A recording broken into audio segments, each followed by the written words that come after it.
teachings you heard me proclaim in the presence of many witnesses, and entrust them to reliable people who will be able to teach others also. Take the teachings you heard me proclaim in the presence of many witnesses, and entrust them to reliable people who will be able to teach others also. Take the teachings you heard me proclaim in the presence of many witnesses, and entrust them to reliable people who will be able to teach others also. Take the teachings you heard me proclaim in the presence of many witnesses, and entrust them to reliable people who will be able to teach others also. 2 Timothy 2:2. Hallelujah, 2 Timothy 2:2. Praise the Lord. 2 Timothy 2:2. You and me, let us proclaim the gospel. 2 Timothy 2:2. Hallelujah. 2 Timothy 2:2. Praise the Lord. 2 Timothy 2:2. You and me, Let us proclaim the gospel of Jesus Christ. Take the teachings you heard me proclaim in the presence of many witnesses, and entrust them to reliable people who will be able to teach others also. take the teachings you heard me proclaim in the presence of many witnesses, and entrust them to reliable people who will be able to teach others also. 2 Timothy 2:2. Hallelujah, 2 Timothy 2:2. Praise the Lord. 2 Timothy 2:2. You and me, let us proclaim the gospel. 2 Timothy 2:2. Hallelujah. 2 Timothy 2:2. Praise the Lord. 2 Timothy 2:2. You and me, Let us proclaim the gospel of Jesus Christ. The harvest is plenty, but the workers are few. And as for me and my house, we will serve the Lord. We will serve the Lord.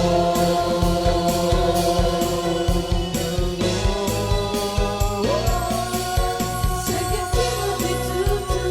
Hallelujah. 2 Timothy 2:2.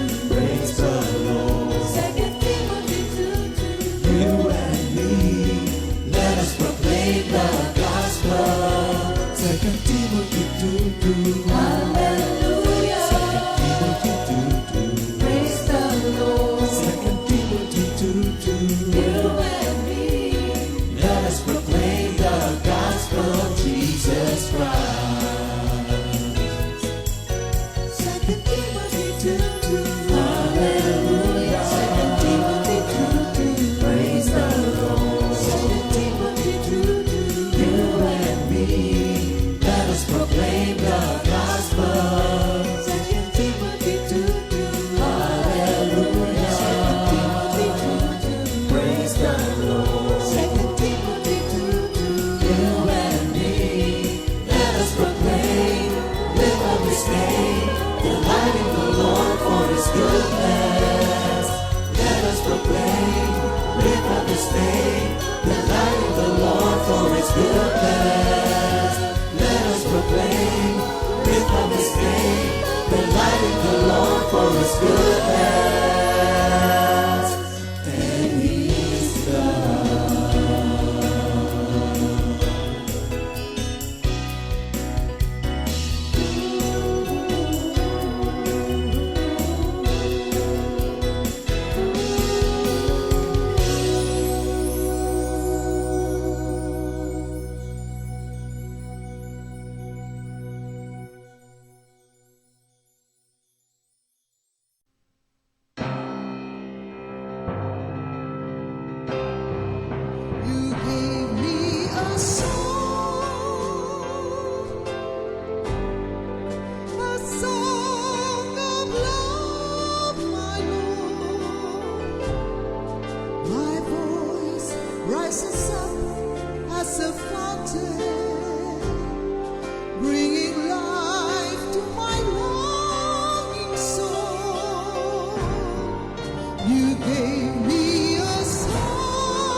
Diyos ay pag-ibig.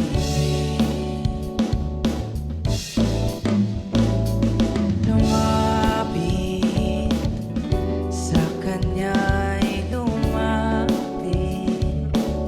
Pag-ibig niya di pagkakait. Diyos ay pag-ibig.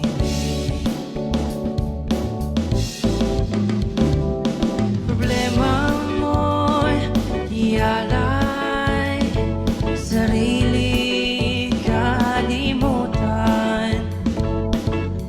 Huwag ka magduda, manalig ka sa Kanya. Lumapit sa Kanya'y lumapit. Pag-ibig niya di pagkakait. Diyos ay pag-ibig.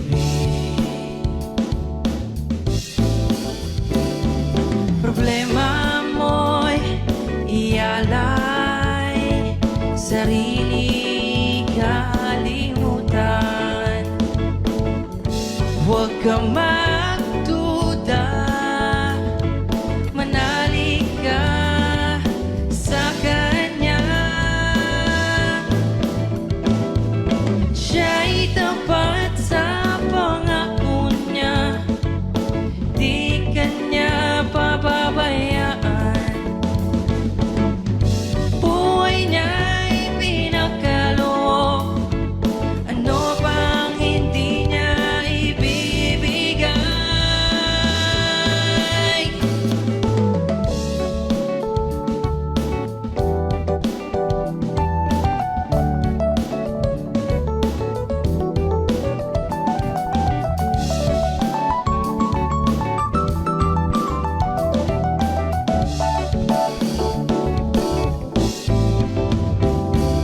Problema mo'y ialay, sarili kalimutan.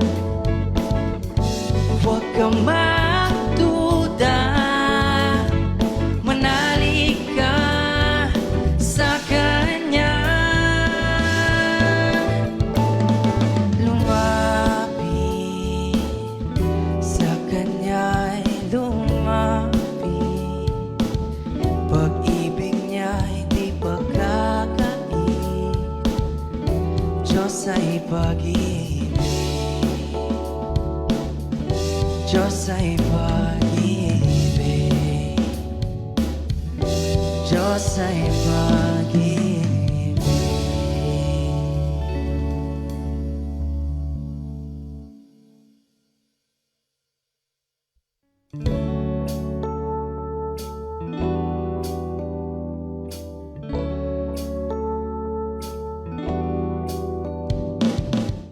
Good morning, Jesus! Welcome to Awit ng Pag-ibig, CSM Edition.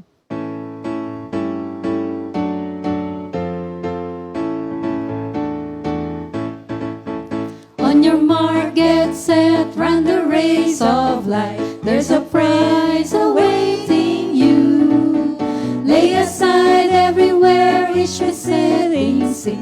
Keep the heavenly goal in view. Witnesses all around watching as you run. Never falter, never fall. On your mark, get set, run the race of life. There's a prize awaiting you. On your mark, get set, run the race of life. There's a prize awaiting you. Lay aside everywhere each besetting sin. Keep the heavenly goal in view. Witnesses all around watching as you run. Never falter, never fall. On your mark, get set, run the race of life. There's a prize awaiting you.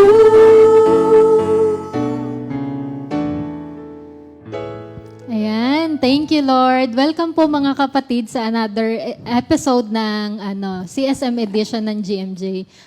Pwede ko po i-request Sister Millet for opening prayer. Amen. Thank you, Lord. Thank you, Jesus. Praise you, Lord. Lord, we acknowledge your presence in this place and in every one of us here present. Nagpupuri at nagpapasalamat po kami sa iyo, Panginoon.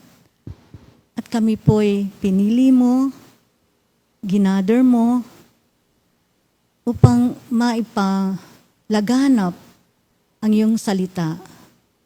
Salamat, Panginoon, sa pagpapalang aming nararanasan, kapayapaan ng buhay, kapayapaan ng kaisipan at ng puso, at pahintulutan niyo, Panginoon, na maibahagi namin ito sa bawat isang nakikinig, Panginoon. Ikaw ang aming tagapagligtas. Nasa iyo po ang buhay, naganap at kasiyasiya. Kaya tulungan mo po kaming maipamuhay, maihayag ang iyong mga tinuturo sa amin, Panginoon.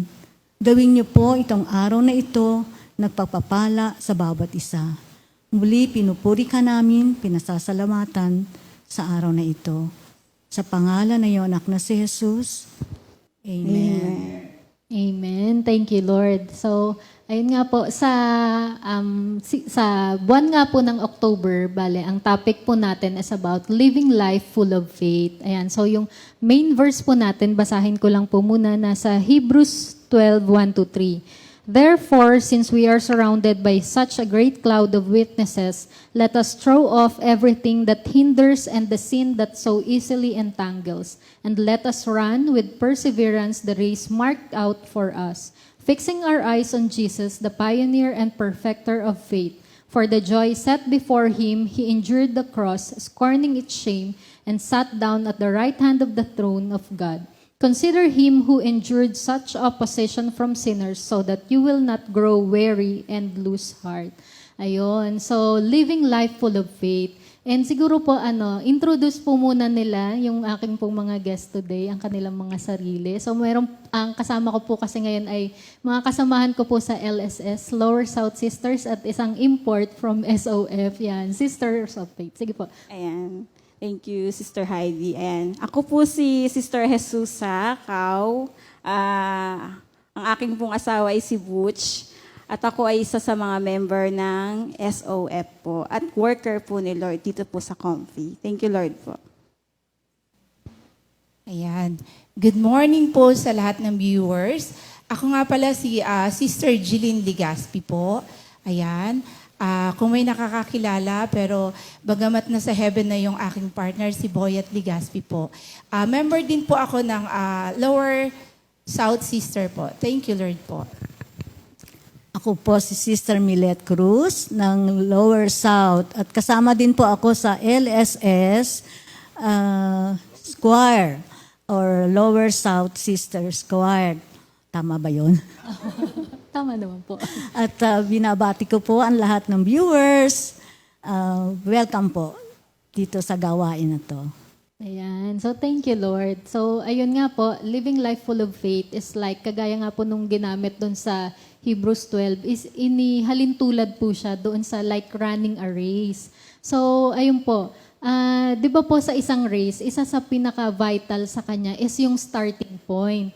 Para 'di ba kung halimbawa lahat ng racers doon muna kayo sa starting point bago kayo tumakbo. So bilang naman sa atin pong buhay na spiritual. So sa atin po ang tinatawag nating starting point is actually yung ating personal relationship with the Lord. So ayun po, tanungin ko na po yung aking mga kasama. Ayan. So kayo po ba yung personal relationship niyo po kay Lord? Sino po si Lord para sa inyo? And kung i-rate nyo po yung inyong relationship sa Kanya, 1 hanggang 10, 10 yung parang pinaka-close ka kay Lord, nasa anong number? And kailan and papaano nyo nalaman na meron ka ng relationship kay God? Ayan. So, sino po ba gustong mauna? Sister Jesusa, ready na siya. Dahil daw po ako pinakabata, ako na mauna. Ayan. Ang unang tanong ay, sino sa akin? Si Lord. Ang sagot ko dyan is, as a father, siya ay ama para sa akin. Although meron akong ama dito sa lupa talaga na itinuturing na tatay, mas naramdaman ko yung pagiging father niya sa akin. Ayan. Tapos kung i-rate ko yung sarili ko, i-rate ko yung relationship ko kay Lord, siguro nasa part pa lang ako ng nasa 6, mababa pa kung tutuusin. Kasi madami pa akong dapat malaman, maunawaan, saka maranasan tungkol sa Kanya at yung pag-ibig niya sa ating lahat. Ayun. At ang next question. Kailan mo at saka paano mo nalaman na may personal relationship ka na kay Lord? Siguro simulan ko lang muna yung sa part na yan, yung meron akong relasyon kay Lord, yung simula nung bata pa ako. Pero hindi ko pa to alam. Kasi actually lahat naman tayo nag-start kung sinong nagdala sa'yo. Ang nagdala sa akin ay ang nanay ko. Una kong nakilala si Lord binadala niya ako sa church para mag-pray, sumamba kay Lord. Sa una siguro, masasabi natin, lahat naman tayo, hindi natin masyado naiintindihan kung anong nangyayari. Bata lang tayo. So, hindi pa natin alam yung mga bagay na dapat na ipinapaalam sa atin ng magulang natin. Kasi nga, wala pa dun yung thought natin. Tungkol pa rin sa sarili natin yung alam natin dahil bata nga tayo. Pero habang tumatagal ang panahon at nagkakaroon ka ng maturity, nag-grow yung as a tao, nagkakaroon ka na ng understanding kung ano talaga yung dahilan kung bakit nandun ka sa church, bakit nakikinig ka ng salita ng Diyos. Doon nagsisimula yung makilala mo siya at magkaroon ka talaga ng relasyon sa Kanya. Doon ko nakilala talaga si Lord, yung sa pag-attend talaga at pakikinig ng salita ni Lord talaga. Nung una parang sinasama ka lang kasi ng nanay mo. Totoo so kailangan yun. mo sumama. Pero nung huli, parang ikaw na mismo na gusto mo na ring makita si Lord makasama. Sa simula lang yun, nakala mo, mga pagkain lang. Ano ba merienda dun? Merienda sa prayer meeting? Merienda sa prayer meeting, pero hindi pala yun. Ibig sabihin pala nun, para ka nang nun. Hindi siya bait, pero ang invite yun para sumama ka at then hindi naman para mabusog ka lang, kundi malaman mo talaga kung ano yung dahilan kung ba't ka nandito sa mundo, yung purpose mo. Oo, para makilala mo si Lord. Amen. Si Sister Jeline. Ayun. Pwede po bang paulit ng Ay, tanong? opo. Sa inyo po, 'di ba kasi nga sabi natin, ang starting point natin dito sa race ng living full of faith is having a personal relationship with God. So, sino si Lord sa buhay mo? And kung i-rate mo 1 to 10, 10 being the highest, gaano ka ka-close kay Lord? And kailan? And paano mo nalaman na meron ka ng personal relationship sa Kanya? Okay. So, para po sa akin, kung i-rate ko po yung sarili ko from 1 to 10, nandito lang po muna ako sa 7. Kasi until now, continuous po yung pagsasaliksik ko kay Lord sa buhay ko. So yung 3 na yon, may explain ko mamaya bakit hindi ako sa 10. Yung relationship ko kay God. Kasi yun nga, madami tayong mga pinagdadaanan sa buhay. Kaya para sa akin, honestly to God, nasa 7 po talaga ako. Kahit ako pa ulit-ulit ko yung tinatanong, bakit hindi ko kayang pumunta sa 8 or 9 or 10? So may mga explanation yun na pinagpe-pray ko pa din yung sarili ko, yung puso ko, at kasama yung family ko na sana mag-move kami dun sa 8, 9, hanggang sa lubusan mong makilala si Lord sa buhay mo. So yun. So about naman po dun sa kailan nag-start yung relationship ko kay Lord. Siguro bata pa lang din naman din kami, nasa ibang church lang po kami. Naituturo naman din po yung pagiging Kristiyano.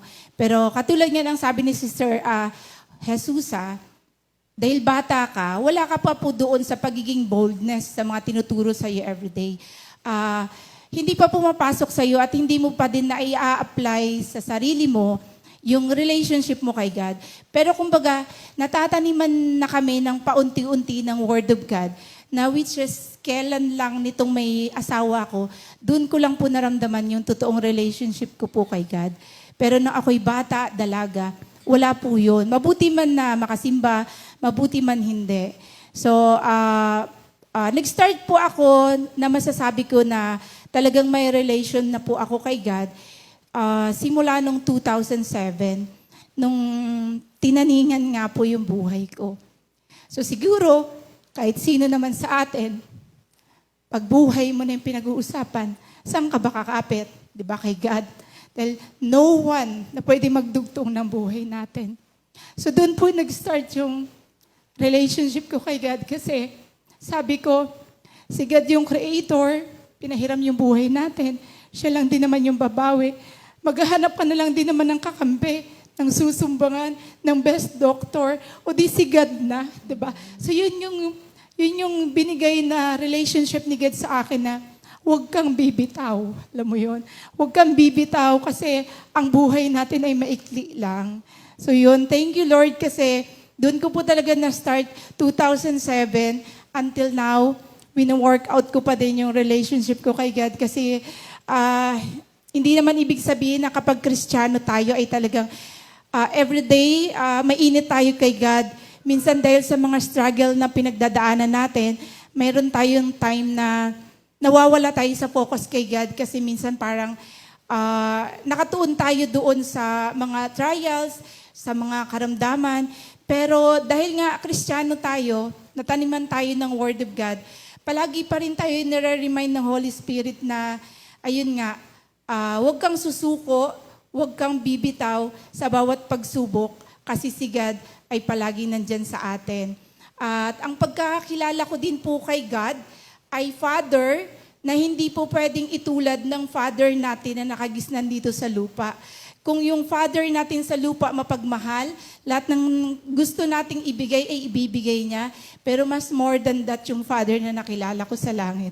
Kasi siya, yung mga bagay na imposible sa ating tatay na ibigay sa atin, sa kanya lahat nagiging posible. Yun po, the best Father and perfect Father po yung pagkakilala ko kay God. Thank you po. Amen. Thank you, Lord. So, talagang makikilala mo si Lord sa mga bawat pagdadaanan mo sa buhay. Ayan. Sister Millet po. Ako pala ang pinaka-bata dito. Opo. Kasi masasabi ko, kasi 36 years na ako sa Comfy. I started 1998, kaya ang dami ko nang naranasan while in this community, nalagpasan. Kung tatanungin ako kung sino ang ating Panginoon sa aking buhay, He is my everything. Everything in a way na He is my Savior. At alam natin lahat yan. He is my comforter. He is my healer. Sa tagal, ang dami ko nang naranasan. He is my provider. He is my protector. At masasabi ko rin na hindi naman dahil sa long period being in the community, maano na yung buhay. Pero ang bababanggit ko lang is, kung i-rate ko ang sarili ko, it's number 10. Wow. Thank you, Lord. Dahil sa naranasang pagsubok, trials, yun ang nakapagpatatag sa akin at doon ko nakilalang mabuti ang Panginoon. Sabi nga, paano ko nasabi o paano ko nalaman na meron na akong personal relationship with God? Nakalimutan ko ang aking sarili. Amen. Kung ano ako, kung anong magagawa ko, at kung ano ang meron ako. Nakalimutan ko yon. And I focus myself on Jesus. Amen. Na siya lang talaga ang pwedeng asahan. Siya lang, wala tayong magagawa on our own. Sabi nga, di ba may sabing sariling sikap? Hindi pwede. Opo. Tatawagin at tatawagin mo ang Panginoon. Kaya nga, masaya tayo kung may mga pagsubok eh. Dito ka magiging matatag, dito mo makikilala ang Panginoon, dito magdidil sa'yo ang Panginoon. Kung paano ka patatatagin, paano ka magiging victorious. Amen. Kaya sabi ko, 10 ako kasi ganun na lang kung paano ako tumawag sa Panginoon. I always, consultant. Consultant ko pala talaga si Lord. Kasi on every aspect of my life, I seek His face, I listen, I pray and listen to what He's going to tell me. Dahil nga marami ng pinagdaanan, maraming problemang naranasan.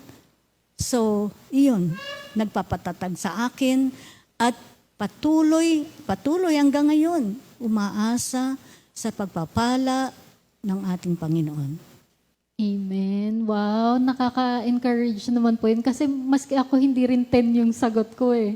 Siguro po ako 8 kasi kumbaga marami pa akong i-improve din. Actually, it's sa sarili ko na parang feeling ko kaya hindi ko pa ma-reach yung 10 na yun. Pero thank you Lord sa sharing nyo pong tatlo kay Sister Millet na kasi po one thing, knowing God. Knowing about God. Pero ang pinag-uusapan natin ngayon is knowing God mismo eh. Kung sino siya talaga sa buhay natin. Hindi lang yung nabalitaan natin na ganito siya, gumagawa siya ng miracles, nagpapagaling siya. Ang kailangan nating pagpursigihan talaga is yung makilala ng lubusan si Lord. So every day, every challenge nga, sabi nga ni Sister Millet, natutuwa tayo dun sa mga pinagdadaanan natin kasi dun natin mas lalong nakikilala si Lord. Ayan. So, dahil dyan, kakanta po sila. So, ayun po.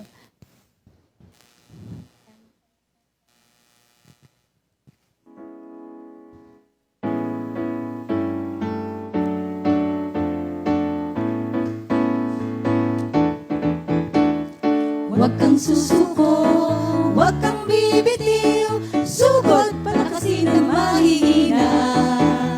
Huwag kang susuko, huwag kang bibitiw, sugod palakasin ang mahihina. Ang alagad ni Kristo ay laging handa, matatag at masaya sa gitna ng problema. Ang alagad ni Kristo ay laging handa, matatag at masaya kahit kailan. Huwag kang susuko, huwag kang bibitiw, sugod palakasin ang mahihina. Huwag kang susuko, huwag kang bibitiw, sugod palakasin ang mahihina. Sugod palakasin ang mahihina. Sugod palakasin ang mahihina. Ayan, thank you Lord. So, ayun nga, dito sa Run the Race na ito, talagang huwag nating susukuan yung pagtakbo papunta dun sa living life full of faith. No? Sana tayo nandun palagi sa 10. So, there are times nga na meron tayong highs and lows, no? Honestly naman, maraming pagkakataon na minsan feeling natin parang nasa 5 lang tayo, pero palagi nating i-goal, dapat talaga intentional na i-reach natin yung mataas na pagkakilala, na closeness kay God. Ayun, so more on about your relationship po, our relationship po with God. Another question po, ano po ba yung what caused you para mas i-pursue pa na mag-grow pa yung relationship nyo with God? Ano po ba yung ina-expect nyo na dun sa, dun sa relationship na meron tayo kay Lord? Ayan. So, siguro si Sister Jeline naman, mauna. Ayan. Hello po uli. Ine-expect, At saka bakit mo pinupursue talaga na kailangan mas mapalalim pa yung relationship mo kay Lord? so ayun. Bilang Kristiyano po uli, knowing naman tayo, bilang mga anak niya dito sa lupa, bakit po ba tayo create ni God?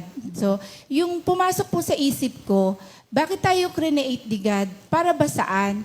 Diba, malinaw naman kasi na nabasa ko sa Bible, nakalimutan ko lang po yung verse, na ang sabi niya, create niya tayo, nilagay niya tayo sa mundo, para ito lang po yung mundo, yung start kung paano po tayo makapunta sa Kanya.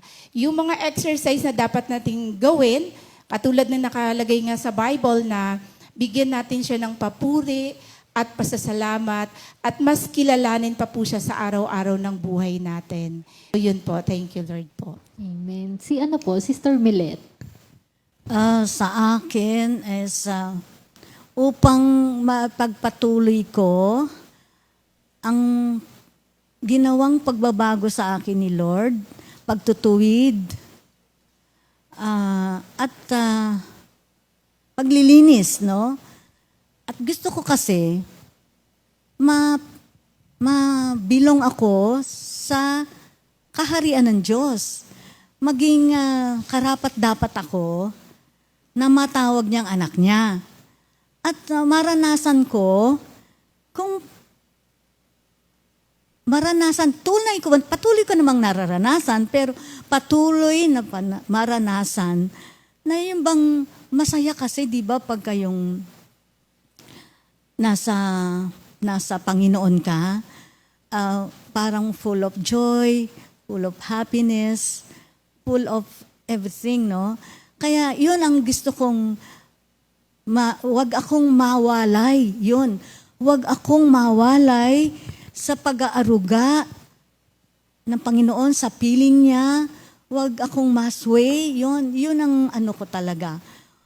Palaging nakaugnay sa Panginoon, palaging maisagawa ang dapat ng mga pinag-uutos niya, patuloy na maging makita sa akin kung ano ang buhay ng isang Kristiyano, dahil wala nang sasaya pang buhay kundi ang buhay na nakaugnay sa ating Panginoon. Yun po. Amen. Sabi nga po sa John 15, wala tayong magagawa kung hihiwalay tayo dun sa pinaka-main na branch. Ayan. Sister Jesusa. Ayan. Ang question po ay, what caused you to keep pursuing God? Ayan. Yung kanina po kasi, di ba po about racing po yung word po natin. Kapag po nasa race tayo, syempre po, di ba, sa simula ng syempre, ang alam mo lang tatakbo ka. Pero dahil alam mong ang pundasyon mo is meron ka ng relasyon kay Lord, tatakbo ka, nakasama mo si Lord. Tapos noon, syempre po, may mga, katulad po ng sinabi ni Sister Millet, may mga pagkakataon na mawawala ka talaga ng focus sa pagtakbo mo. Pwede kang mag-right, mag-left. Pero yung focus nga po kay Lord, dapat po talaga is lagi tayong connected kung ano yung pinagagawa sa atin ni Lord. Para po madapaman po tayo, alam po natin na meron at meron pong maglilip sa'yo pataas. Kaya po yung aking doon sa relationship ko kay Lord, nag-start po ako sa life verse. Yun sa Joshua 1 verse 9. Sabi ni Lord doon, remember that I commanded you to be determined and confident. Do not be afraid or discouraged, for I am your God. I'm with you wherever you go. Ayan po yung naging life verse ko, kung saan alam ko po na sa pagtakbo ko, patungo dun sa goal ko kay Lord, alam ko po na may hahawak sa akin. Maaari akong masway, mawalan ako ng focus, pero alam ko ibabalik pa rin ako ni Lord dun sa takbuhan. At alam ko po, Lord, na gagamitin din po tayo lahat ni Lord para hindi lang po tayo tumakbong mag-isa, kundi tumakbo rin po tayo kasama yung iba na alam po natin na nakasama natin patungo po kay Lord. Ayan po. Amen po. Ayun, amen. So, to summarize yung sagot yung tatlo, no? Yung kay Sister Jeline, parang sinasabi niya, alam niya na kasi yung identity niya in Christ eh. So, magpupursue siya sa relationship niya kay Lord kasi yun yung dapat mong gawin, na magpatuloy ka sa Kanya. Kay Sister Millet, having that identity, wag kang bibitaw, wag kang aalis doon sa kung ano yung pinapagawa sa'yo ni Lord. And yun nga, doon sa analogy na we are racing, kung ano yung track na ibinigay sa'yo ni Lord, since it is a personal relationship, personal yan para sa'yo. So, hindi ka pwedeng mag-sway left and right, kagaya naman ang banggit nyo kanina. Kasi iba yung track para doon sa ibang tao. Kasi iba rin yung relationship niya kay Lord. Yung sabi nga ni Sister Jesusa, bakit ako matatakot na tahakin tong track na ito na binigay ni Lord? Doon nga sa Hebrews 12 na nabanggit, it is set out for us. So, naka-destine yan sa atin. Kumbaga, isinet out na yan ni Lord. Talagang kailangan lang natin mag-pursue at sabi ni Sister Jesusa, hindi tayo nag-iisa, kasama natin si Lord. Ayan. So, thank you, Lord. So, siguro, isa pa ulit kanta. Ayan. So, ayun. Thank you, Lord.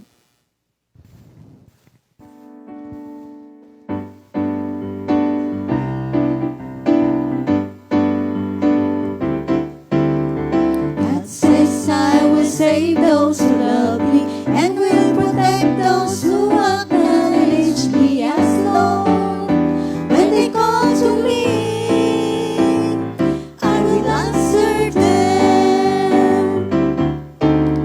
God says I will save those who love me, and will protect those who acknowledge me as Lord. When they call to me, I will answer them. When they are in trouble, I will be with them. I will rescue them and honor them.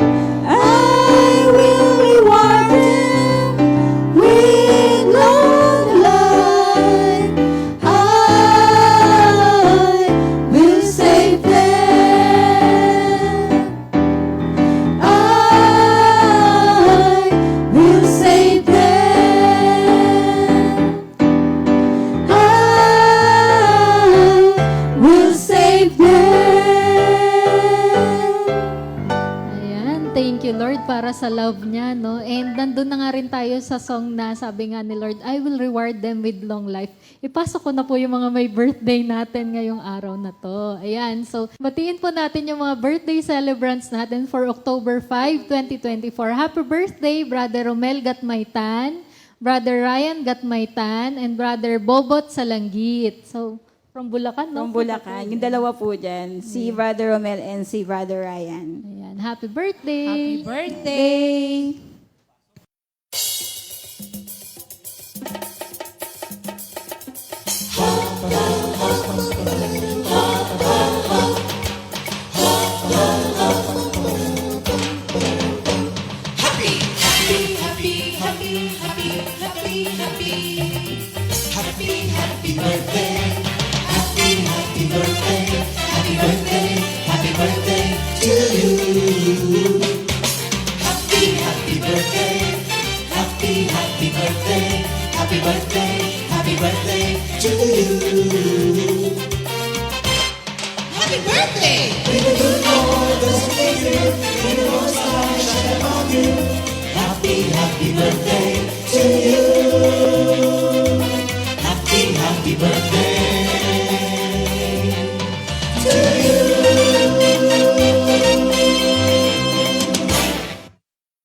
Ayan, happy birthday ulit mga kapatid. Enjoy your day. Ayan. So, continue po natin yung discussion natin about running life full of faith and yun nga, being the relationship with God as our starting point. So, kanina na-share na po ng mga kapatid natin kung sino si Lord sa buhay nila, paano nila nalaman na meron na silang personal relationship, and bakit sila nagpapatuloy para nga mas maging close pa kay Lord. So, ngayon naman po, ang tanong ko, ano naman po yung ginagawa nyo para mag-grow pa yung relationship na meron na kayo with God? So, how do you nourish your relationship or how do you develop to be more closer to God? Ayan. So, Sister Jesus ulit. Okay po. Sa bata po ulit. Ayan po. How do I nourish my relationship? Sa John 15:4 po, it's to remain united po kay Lord. Connected, and paano po ba magiging connected and remain united po ba kay Lord? Siyempre po, kailangan po natin na lagi po tayong nakikinig ng kanyang salita. Siguro, aminin din po natin, minsan nakakalimot tayo magbasa, nakakalimot tayo na makinig, pero habang alam naman na sa sarili mo, nandun na yung Holy Spirit, ipapaalala niya sa'yo, uy, di ka nakapagbasa ngayon. Ano word mo ba ngayon? Paano mo matatapos ang araw na to na wala kang word? Kasi ako, every morning, nagbabasa ako ng word of God. Tapos, yung word na yun, ipinapasa ko yun sa mga kapatid ko, tatay ko, sa nanay ko. So, natutuwa ako kapag nakakapag-react sila kahit reaction lang na may okay, at least kahit papaano sa ganong klase ng pamamaraan ko, na i-share ko yung yung kung ano ang ginagawa sa akin ni Lord sa buhay ko. Sabi ko, di ba sabi ko kanina sa may ang simula ng paano ko nagsimula sa race is yung hawak ko is yung Joshua 1:9. So sabi ko, parang how God would be with me kung hindi ko naman iintindihin kung ano yung pinagagawa niya o ano yung word niya para sa akin. Kaya dinagdag ko to, sabi niya, sa Joshua 1:8, huwag mong kaliligtaang basahin ang aklat ng kautusan. Pagbulay-bulayan mo iyon araw at gabi upang matupad mo ang lahat ng nakasaad doon. Sa ganoon, magiging masagana, matagumpay ang iyong pamumuhay. Ayan. Lahat naman tayo gusto natin na makapamuhay po tayo ng maganda, makatira tayo sa isang magandang lugar. Pero, hindi, yun yung gusto ni Lord din para sa buhay natin. Pero ang pinakagusto ni Lord is makinig ka ng kanyang salita, kung ano yung ginagawa, i-share mo witnessing and worshiping God. Yun yung pinakagusto ng Diyos na ginagawa natin habang tayo ay patuloy na nabubuhay dito sa mundo. Yun yung paraan ko paano ko nananourish yung relationship ko kay Lord. Yan. At habang ginagawa ko yun, kahit dumarating man yung mga pagsubok sa buhay ko, kahit ngayon may pagsubok ako, nakakangiti pa rin ako kasi alam ko si Lord may gagawing maganda. Ayan, amen po. Amen. So, yun nga, no, yung palagi kang magbabasa ng word niya and i-share mo yung word niya. So, minumultiply mo. Ayan. Thank you, Lord. Sister Milet. Ang masasabi ko is, nasabi na ni Sister Jesusa, ang sa akin is, palaging sabik palaging nasasabik, palaging may desire na makarinig sa Panginoon. Kaya nga, punong-puno tayo ng pagpapala kasi di ba meron tayong prayer meeting at nagpapasalamat ako kasi naumpisahan na naman yung naka-attend ako ng prayer meeting. Dito sa kay Sister Carmen, may prayer meeting sila every Tuesday. Kasi nawala na kami ng prayer meeting Pero ang pinalit naman doon ni Lord is palagi na akong nakaka-attend sa Sunday Fellowship dito sa Kasi kung matatandaan ko noon, di ba nagka-pandemic? Tapos parating nandun ang takot noon, parating sinasabi ni Sister Ria na, pwede na po dito sa pwede na dito sa center, pwede na po kayong ligtas na ligtas po tayo, sabing ganon. So, hindi ko kaagad yun na siguro it's not yet my time, pero bigla na lang napunta ako, at hindi ko natigil na patuloy na. Kasi minsan pag natigil ka, parang, hindi ba, nahihiya ba or what? Parang mahihiya kang, I don't know if that is the correct word, no? Parang hesitant kang, kasi ang tagal mong nawala. Pero ang mga kapatid kasi natin, pag nakita ka, lalo na kung matagal kang nawala, welcome na welcome. May smile sa faces at tuwang-tuwa. Kaya parang ikaw na ma-motivate ka na magpatuloy, dumalo dito sa Sunday Fellowship. At nagpapasalamat ako sa Panginoon na patuloy na niya akong ginagamit dito sa pag-attend dito. At isa pa, masasabi ko is patuloy na pagko-commune kay Lord. And listening from Him kung katulad nga ng nasabi ko kanina, He is my consultant. I always consult Him. Kasi nga, lalo na pag may nararanasan ka, heto naman ako, Lord.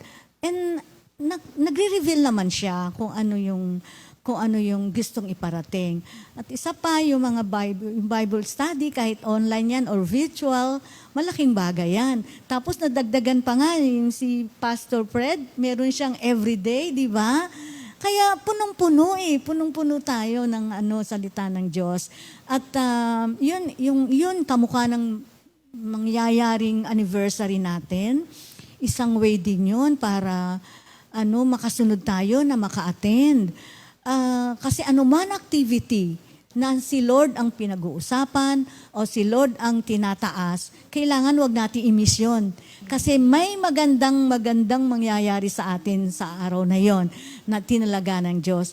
Yun, siguro yun nga, yung patuloy na pananalangin, patuloy na pag-attend ng fellowship, ng Bible study, ng prayer meeting. Iyon ang masasabi ko. Wag lang tayong hihiwalay. Wag lang tayong liliban, kumbaga. Wag tayong liliban. Always consider that day is the day to be saved. Yun ang palagi kong nasa isip. Thank you, Lord. Amen. Para hindi mo i-take for granted yung araw na yun. Amen. Consider every day as your day to be saved. Amen. Ayan. Sister Jeline. Thank you, Lord po. May babasahin lang po muna ako dito sa Matthew 5:16.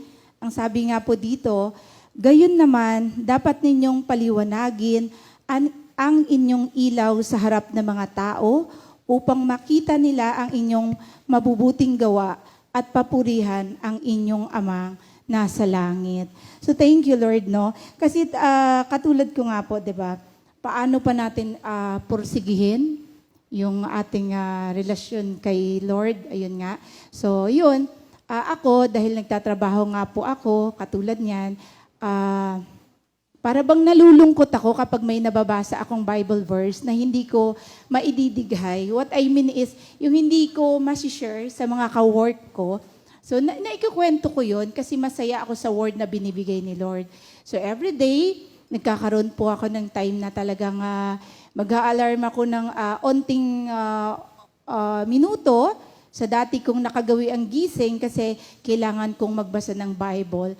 Kasi nga, kailangan kong pursigihin na kailangan sa araw-araw ng buhay natin ay may guidance po tayo or may instruction po tayo na nanggagaling kay Lord. So, paano ba natin makukuha yung instruction ni Lord? Sa pamamagitan po ng pagbasa ng kanyang mga salita. Sa kahit anuman pong verse na mabuksan natin, kasi alam naman po ni Lord yung ating puso, anuman po yung problema natin o inaalala natin, talagang eksakto po doon sa Bible verse na bubuksan natin. So, nakakatuwa lang po kasi yun nga, nananatili tayo kay Lord at the same time, nadadagdagan yung oras. Kung titingnan niyo po kasi yung naging responsibility ko sa aking tahanan, ay naging doble-doble po. Bilang isang tatay, bilang isang nanay. Yung desisyon mo, iyo lahat, sa anak mo, as in iyo lahat. So kung titingnan mo po, parang mas magiging busy ako sa family ko, pero grateful po ako kasi nag-guide ako ni Lord, mas nabigyan ko po ng panahon si Lord sa mga pagkakataong ito. Simula po nang nawala po yung brother husband ko, na pinagpahinga na po ni Lord, so nasa piling niya na, thankful po ako kasi nga, sabi ko nga, mas nagagamit ko si Lord sa buhay ko, sa bawat desisyon, na para bang sa bawat trials na dumadating, parang lagi ako kinoconnect ni Lord, wala ka nang malalapitan, wala ka nang matatakbuhan, diretso sa akin. So parang yun po yung laging tinuturo ni Lord sa akin. Kaya na-exercise ko po ang sarili ko araw-araw na wala po tayong ibang masasandalan, kundi si Lord lang po talaga sa ating buhay. At the same time, katulad nga po kanina ng verse na binasa ko, na yung about sa liwanag, na yun nga, pinapakita ko po sa aking mga ka-work na dapat, Lord, ikaw ang magliliwanag sa akin, ikaw yung makikita sa akin habang kami nagtatrabaho para maayos po kami magsasama sa araw-araw. So yun po. Thank you, Lord po. Amen. Thank you, Lord. Ang ganda lang nung sinabi ni Sister Jeline na talaga, kailangan talaga intentional. So, mag-a-alarm ka, gigising ka na maaga, iseset mo yung time mo para kay Lord. Hindi yung isisingit mo lang siya, sige, meron pa akong time, so magbabasa ako ng Bible, magpipray ako. Pero yung kanya, beginning of her day, talagang nakikipag-communicate na siya kay Lord. Binabasa niya na yung message niya. And yun yung starting ng day niya. And then yun nga, all throughout her day, lahat ng decisions para sa mga anak niya, sa family nila, and hanggang sa trabaho, nai-share niya si Lord. So, ganon, napakaganda po ng mga sharing ng mga kapatid natin na yun yung mga paraan talaga, personal na ginagawa natin para mas palago pa natin and mas maging close pa tayo kay Lord. So, siguro pwedeng ang ating another song pa po. Ayan.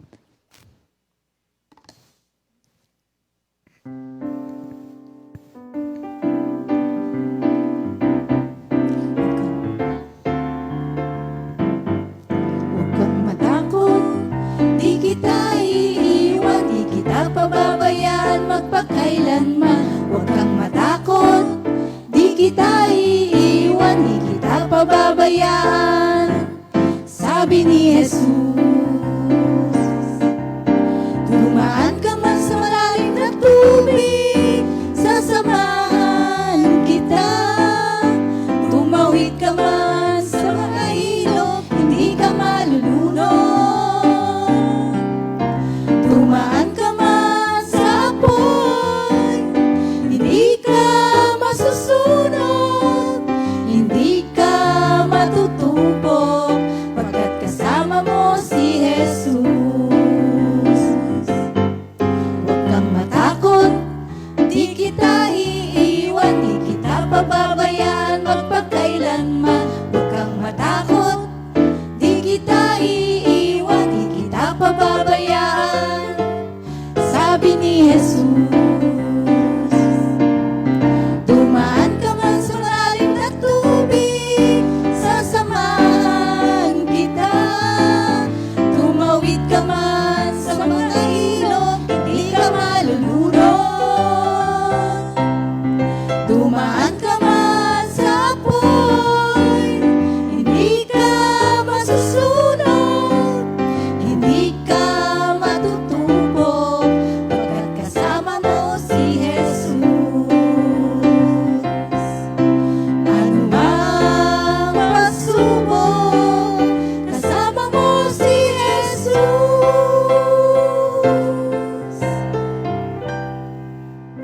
Ayan, thank you Lord. So ano lang po, to summarize yung topic nga po natin na running the race of life, yung living life full of faith. So doon nga po sa Hebrews 12, yung mga important siguro phrases lang po doon is number 1, yun nga, yung kailangan natin, yung Hebrews 12 po kasi, sinulat siya doon sa mga Christians na at that point ay dumaranas na ng persecution.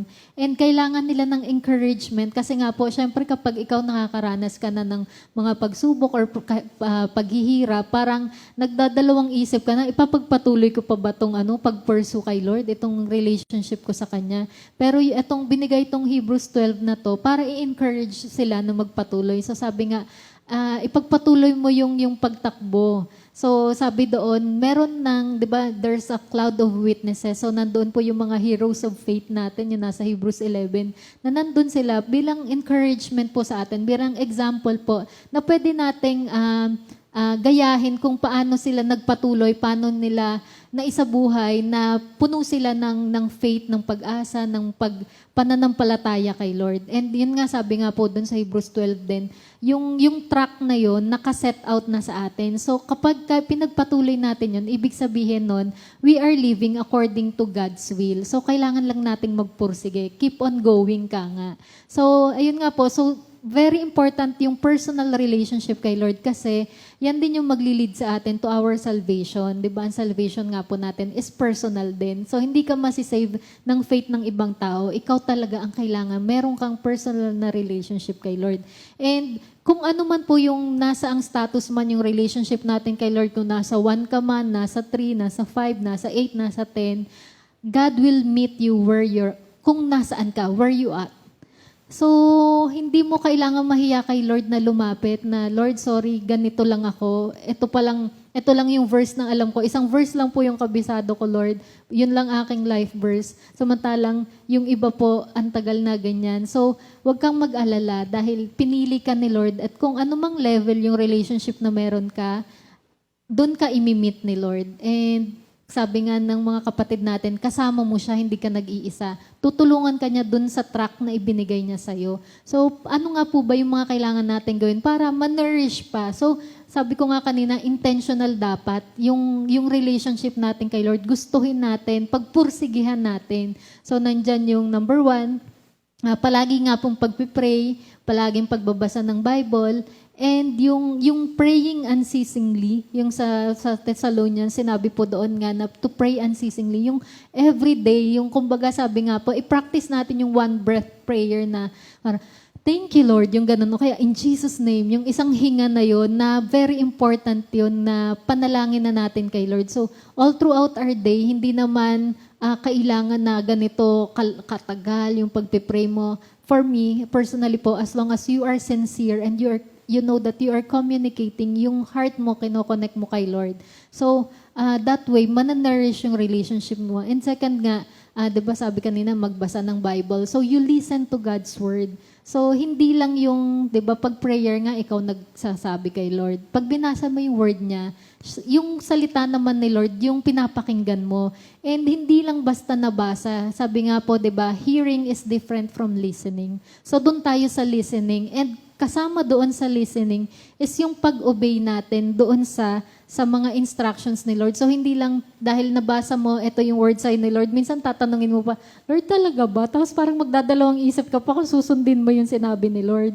And then, ayun nga po, so ang sagot doon, yes, susundin mo. Kasi sabi nga ni Sister Millet, kakalimutan mo kung sino ka. Kasi sinabi sa'yo ni Lord, then yun yung susundin mo. And number 3 nga po, be willing to trust Him with your heart. So, ayan, napaka-importante po na, kumbaga, wala tayong ibang aasahan, wala tayong ibang pagkakatiwalaan kung hindi si Lord lang. Napakarami ng pagkakataon, di ba, na pinrove ni Lord kung sino siya sa buhay natin. And palagi natin yung, we can always depend on that. Na siya ang ating Lord, siya ang ating provider, siya ang ating healer, siya ang lahat sa atin. So, keep on going mga kapatid.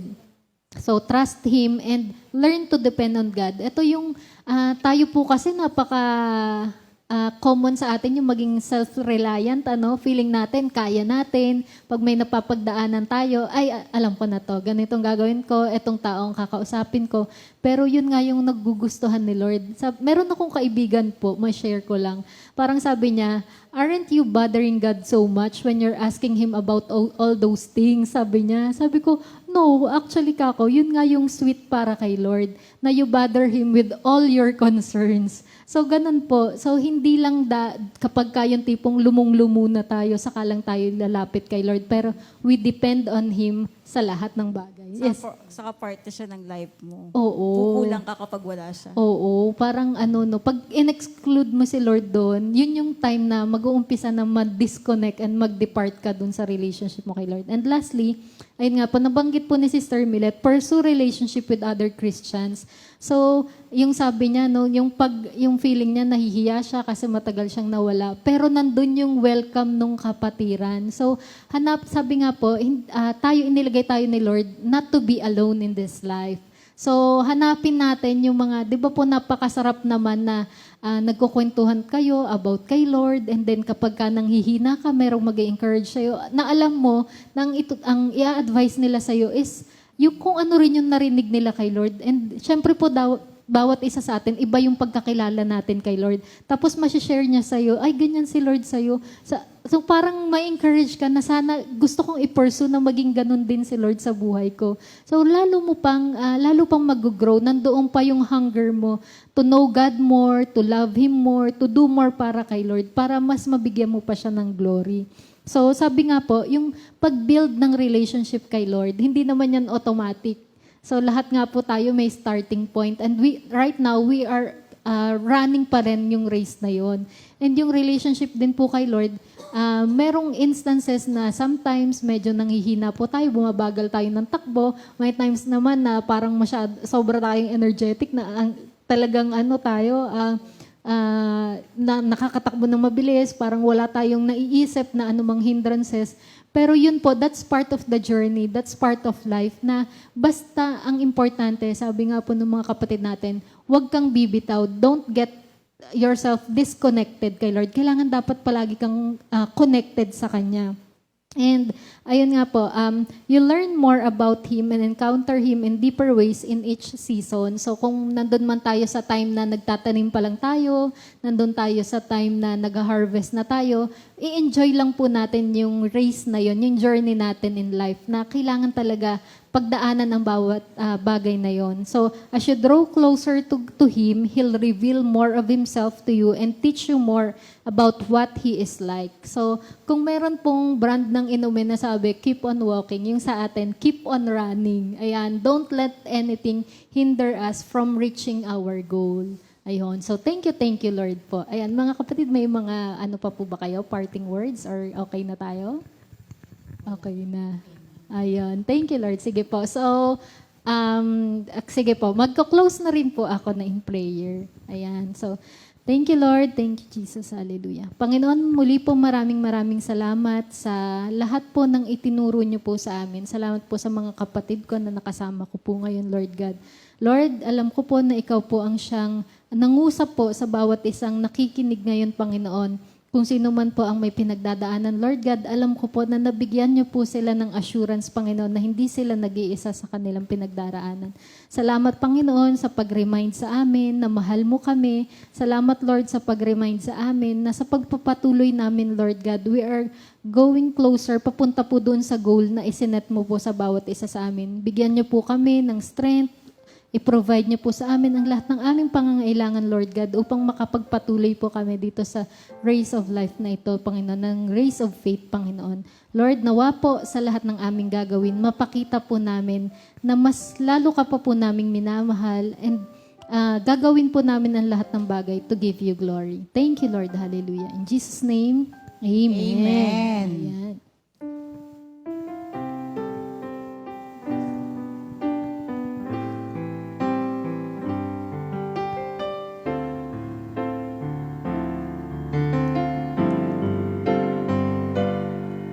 What a lovely, lovely name, Lord Jesus.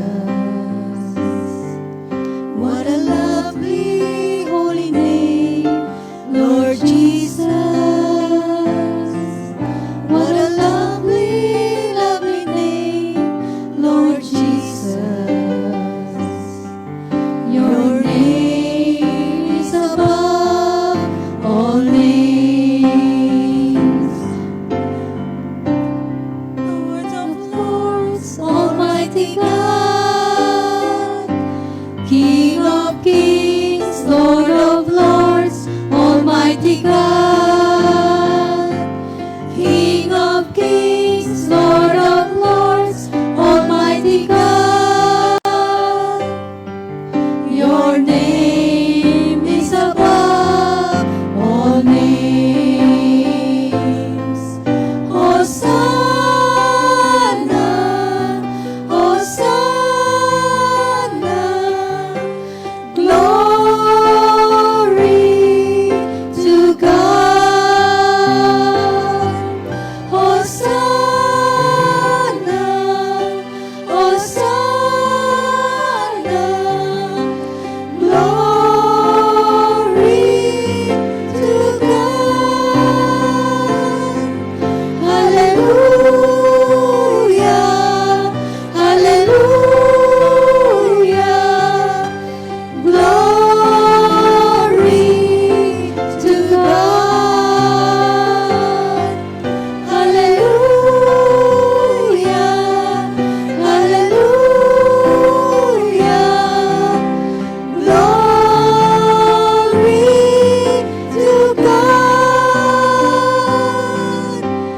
Glory to God. Glory